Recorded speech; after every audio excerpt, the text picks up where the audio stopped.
ఎంత ఆశ్చర్యం, ఊహకి అతీతం. ఢిల్లీ హైకోర్టు జడ్జి యశ్వంత్ వర్మ ఇంట్లో అగ్గి పట్టింది.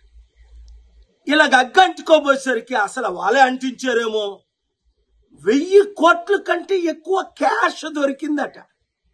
ఏం చేయాలి? ఇమీడియట్ గా ఆయన్ని అరెస్ట్ చేయాలి, రిమాండ్కి పంపించాలి, ఇన్వెస్టిగేషన్ చేయాలి, సిబిఐ, ఈడీ అందరి ద్వారా. ఏమీ చేయకుండా CJ court, supreme court collegium ఆయన్ని సీక్రెట్ గా అలహాబాద్ కోర్టుకి ట్రాన్స్ఫర్ చేశారు. అరే, ఇక్కడ రేప్ చేసాడు ఒక టీచరు, గవర్నమెంట్ టీచర్ అంటే ఇంకొక స్కూల్కి పంపిస్తాడా అక్కడ రేప్ చేయమని? ఇంత దారుణమా జ్యుడిషియర్? అందుకే నేను ప్రిపేర్ చేసిన పిల్లు వీళ్ళు మైలార్డు ప్రభులు కాదు, జడ్జిలు. వీళ్ళకి ఇమ్యూనిటీ ఉండకూడదు. ఆర్టికల్ 14 ప్రకారం అందరూ సమానమే, వీళ్ళు కూడా సమానంగా చూడాలి. 1, ఇమ్యూనిటీ తీసేయాలి.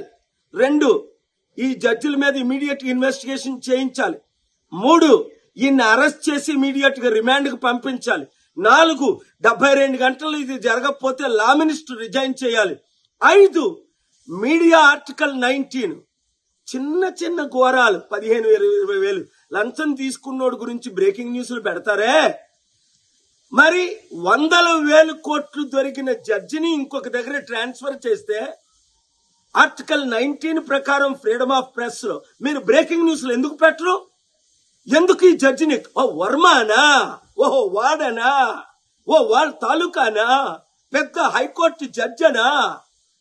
దేశం సర్వనాశనం అవ్వకూడదంటే ఇప్పుడు నేను మాట్లాడిన మాటలు డెమోక్రసీని కాపాడదామన్నవారు, జ్యుడిషియర్ని కాపాడదామన్నవారు, దేశాన్ని కాపాడదామన్నవారు బ్రేకింగ్ న్యూస్లు పెట్టి ఈ వీడియో నరేంద్ర మోదీ ప్రధానమంత్రి గారి దగ్గరికి వెళ్ళినంత వరకు, లా మినిస్టర్ రిజైన్ చేసినంత వరకు, ఈ జడ్జి అరెస్ట్ అయినంత వరకు చట్టాన్ని కాపాడదాం, దేశాన్ని రక్షిద్దాం. వీడియో అందరికీ షేర్ చేయండి.